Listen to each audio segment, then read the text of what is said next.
മാന്യപ്രേക്ഷകർക്ക് എൻ്റെ പ്രണാമം.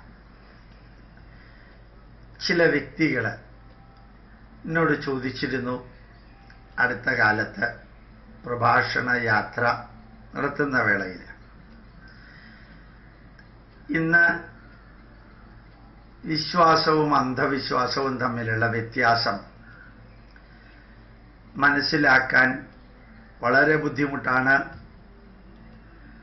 അത് ബുദ്ധിക്കും യുക്തിക്കും നിരക്കുന്ന വിധത്തിൽ ഒന്ന് പറഞ്ഞുകൊടുക്കാൻ ശ്രമിച്ചാൽ പോലും പലപ്പോഴും ദൈവത്തിൻ്റെ പേരിലും ദൈവകോപത്തിൻ്റെ പേരിലും തെറ്റായിട്ട് വീണ്ടും വീണ്ടും വ്യാഖ്യാനിക്കപ്പെടുന്നു, വിവരിക്കപ്പെടുന്നു. ഇനി അന്ധവിശ്വാസമാണെന്ന് തിരിച്ചറിയുന്നവർ പോലും ആദ്യം അത് വേണ്ടെന്ന് വയ്ക്കും. പിന്നെ വീട്ടുകാരുടെ സമ്മർദ്ദം കൊണ്ടോ തന്നെത്താനേ ഉള്ള തോന്നൽ കൊണ്ടോ വീണ്ടും അതിലേക്ക് തന്നെ എടുത്ത് ചാടുന്നു എന്ന് പറയേണ്ടായി. എനിക്ക് തോന്നുന്നു കേരളത്തിൽ ഏറ്റവും കൂടുതൽ അന്ധവിശ്വാസമുള്ളത് പാലക്കാട് ജില്ലയിലാണ്. പാലക്കാട് ജില്ലയിലുള്ള അത്രയും അന്ധവിശ്വാസം എല്ലാവരിലും ഉണ്ടാവില്ല, എന്നാലും വളരെയേറെ ജനങ്ങളിൽ ഇത്രയും അധികം അന്ധവിശ്വാസങ്ങളും ദുരാചാരങ്ങളും നിറഞ്ഞു നിൽക്കുന്നത് പാലക്കാട് ജില്ലയിലാണെന്ന് ഇങ്ങനെ നിരന്തരം യാത്രയിൽ മനസ്സിലാക്കാൻ സാധിച്ചിട്ടുണ്ട്. അപ്പം ശരിക്കും വിശ്വാസവും അന്ധവിശ്വാസവും തമ്മിലുള്ള ഒരു വ്യത്യാസം അത് സാധാരണ ജനങ്ങൾക്ക് മനസ്സിലാക്കാൻ വേണ്ടിയാണ് ഇങ്ങനെ വിവരിക്കുന്നത്.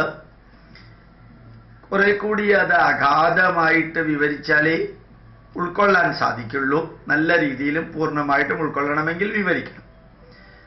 അത്രയും ഞാൻ കിടക്കുന്നില്ല. ചില വിശ്വാസങ്ങൾ നമ്മളുടെ മനസ്സിനെ ഒത്തിരി അധികം ശാന്തി നൽകും, സമാധാനം നൽകും, ആത്മവിശ്വാസം നൽകും, അപകർഷത കുറയ്ക്കും, ഭയം കുറയ്ക്കും. അപ്പൊ ചില വിശ്വാസങ്ങൾ അത് വളരെ കോസ്റ്റ്ലി അല്ല, ഡിസ്ട്രക്റ്റീവ് അല്ല, നാശോന്മുഖമായിട്ടുള്ളതോ നശീകരണാത്മകമായിട്ടുള്ളതോ അല്ല, എന്നാൽ വലിയ നന്മയൊന്നും ഇല്ല.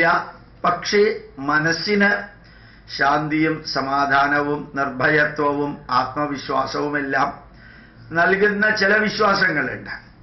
അത് സയൻസ് കൊണ്ട് പ്രൂവ് ചെയ്തിട്ടുണ്ടാവില്ല. അത് ചിലപ്പോൾ ഒരു തെളിവുമില്ലാത്തതായിരിക്കും, വെറു വിശ്വാസമായിരിക്കും. എന്നാലും വളരെ നാശോന്മുഖമല്ലാത്ത, നശീകരണാത്മകമല്ലാത്ത, വളരെയധികം മറ്റു പ്രശ്നങ്ങൾ ഉണ്ടാക്കാത്ത, മനസ്സിന് നന്മ തരുന്ന കുറേ വിശ്വാസങ്ങളുണ്ട്. അതാണ് ശരിക്കും വിശ്വാസങ്ങൾ എന്ന് പറയുന്നത്. ഇപ്പൊ ദൈവമുണ്ടോ എന്ന് ചോദിച്ചു കഴിഞ്ഞാൽ ഒരു പ്രൂഫും ഇല്ല. വാദിച്ചു വേണമെങ്കിൽ ഉണ്ടെന്ന് തെളിയിക്കാം. നമ്മളൊരു പുഷ്പാഞ്ജലി നടത്തുമ്പോൾ അല്ലെങ്കിൽ കയ്യിലൊരു ചരട് കെട്ടുമ്പോൾ അതെല്ലാം നമ്മളുടെ മനസ്സിന് ആശ്വാസം നൽകുമെങ്കിൽ, മനസ്സിന് നന്മ നിറഞ്ഞ രീതിയിലുള്ള ഒരു വിഷൻ തരുമെങ്കിൽ അതിനെ നമുക്ക് വിശ്വാസം എന്ന് പറയാം. ഇനി ഇത് തന്നെ അന്ധവിശ്വാസമായിട്ട് ചിലപ്പോൾ മാറാം, ചിലപ്പോൾ വേറെ ചിലത് അന്ധവിശ്വാസമായിട്ട് മാറാം. അതെന്താണെന്ന് നോക്കാം. ശരിക്കും ഏതെങ്കിലും ഒരു തരത്തിലുള്ള ഒരു കർമ്മം ചെയ്താൽ മെറ്റീരിയലിസ്റ്റിക് ബെനിഫിറ്റ് ഇൻഡയറക്ട്ലി ലഭിക്കുമെന്ന് വിചാരിക്കുന്നത്. ഇപ്പോൾ വലംപിരി ശങ്കർ 10,000 രൂപ കൊടുത്ത് വെറും വൈറ്റ് സിമന്റ് കൊണ്ട് ഉണ്ടാക്കുന്ന ഒരു സാധനത്തെ നമ്മൾ മേടിച്ച് വീട്ടിൽ വെച്ചാൽ ഐശ്വര്യവും ധനധാന്യവും ഉണ്ടാകുന്നു എന്ന് പറയുന്നു. അവിടെ വെറും വിശ്വാസമല്ല, മനസ്സിനകത്തെ ഭയവും ആത്മവിശ്വാസവും ഒന്നാമത്തേത് ഇല്ലാതെയാക്കാനും രണ്ടാമത്തേത് ഉണ്ടാക്കാനും വേണ്ടിയിട്ടല്ല വലംപിരി ശംഖ് വെക്കുന്നത്. അതൊരു വെറും വിശ്വാസത്തിൻ്റെ അല്ല, മെറ്റീരിയലിസ്റ്റിക് ബെനിഫിറ്റാണ് അവിടെ പ്രതീക്ഷിക്കുന്നത്. അതായത് കുറെ സമ്പത്ത് ഉണ്ടാവും, ഐശ്വര്യം ഉണ്ടാവും, വീട്ടിനകത്ത് കുറേ അധികം സാധനങ്ങൾ, സ്വത്ത് അത് വന്നു ചേരും. അപ്പം അതായത് ഒരു സാധനം പൂജിച്ചോ അല്ലാതെയോ വീട്ടിൽ വെക്കുമ്പോൾ അതിനുവേണ്ടി 10,000-2,000 രൂപ ചെലവഴിക്കുമ്പോൾ ആ 2,000 രൂപ ചെലവഴിച്ച വ്യക്തിക്ക് ലക്ഷക്കണക്കിന് രൂപയുടെ അല്ലെങ്കിൽ 10,000 രൂപയുടെ മെറ്റീരിയലിസ്റ്റിക് ബെനിഫിറ്റ് ഉണ്ടാകുമെന്ന് ധരിക്കുന്നത് അന്ധവിശ്വാസം. കയ്യിൽ നമ്മൾ ചരട് കെട്ടുമ്പോൾ എൻ്റെ ഭയം പോകുമെന്ന് വിചാരിക്കുന്നത് വലിയ അന്ധവിശ്വാസമല്ല. അതിന് 5 രൂപയോ 10 രൂപയോ ചെലവാക്കിയിട്ട് മനസ്സിന് കുറെ ആത്മവിശ്വാസം കിട്ടാൻ പ്രയോജനപ്പെടുമെങ്കിൽ ആ ചരട് നമുക്കൊരു വിശ്വാസം എന്ന് പറയാം.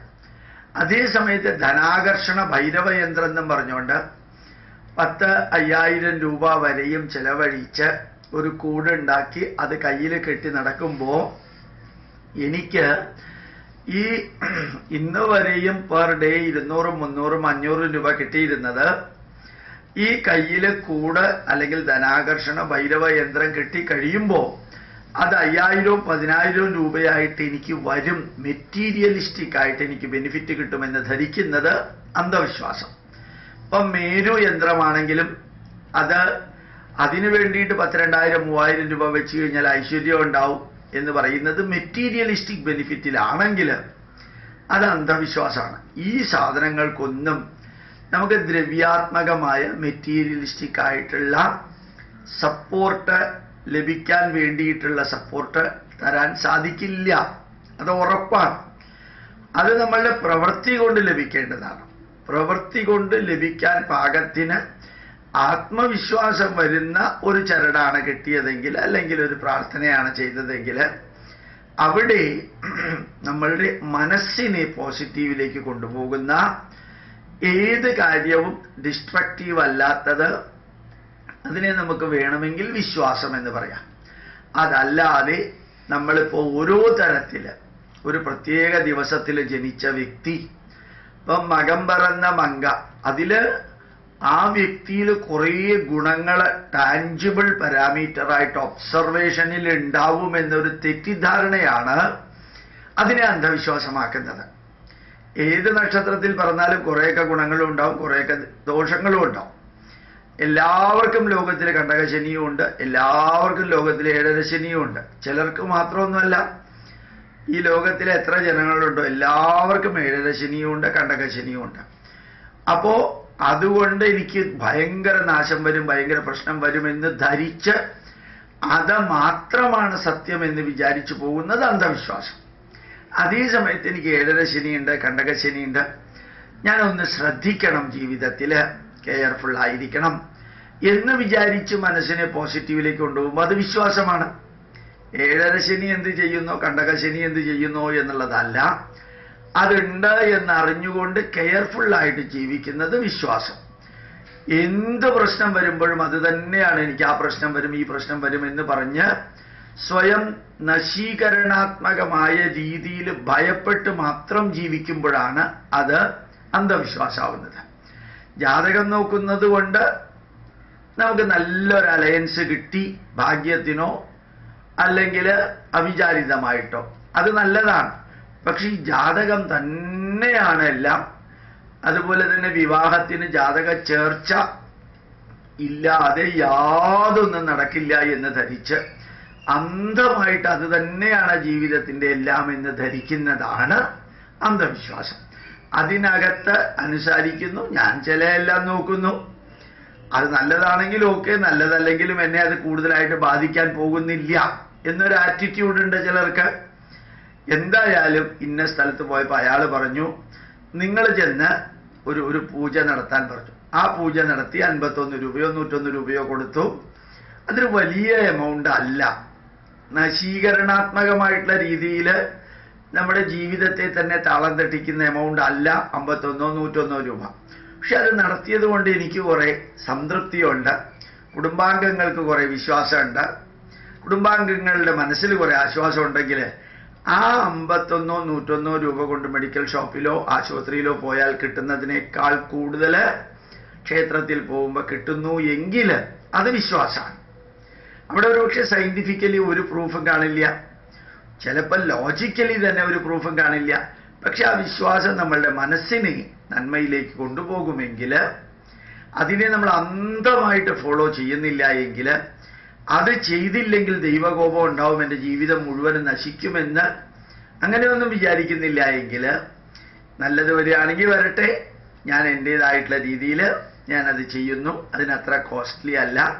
ടൈമും എനർജിയും മാൻ പവറും നമ്മുടെ റിസോഴ്സുകളും വേസ്റ്റ് ആക്കാത്ത വിധത്തിൽ ചെറിയ രീതിയിലാണ് അത് ഇനി അഥവാ വ്യയം വരികയാണെങ്കിലും വരുന്നതെങ്കിൽ നമുക്കതിനെ ഒരു വിശ്വാസമായിട്ട് എടുക്കാം. എല്ലാ സമൂഹത്തിലും വിശ്വാസമുണ്ട്, എല്ലാ മതത്തിലും വിശ്വാസമുണ്ട്, എല്ലാത്തിലും വിശ്വാസമുണ്ട്.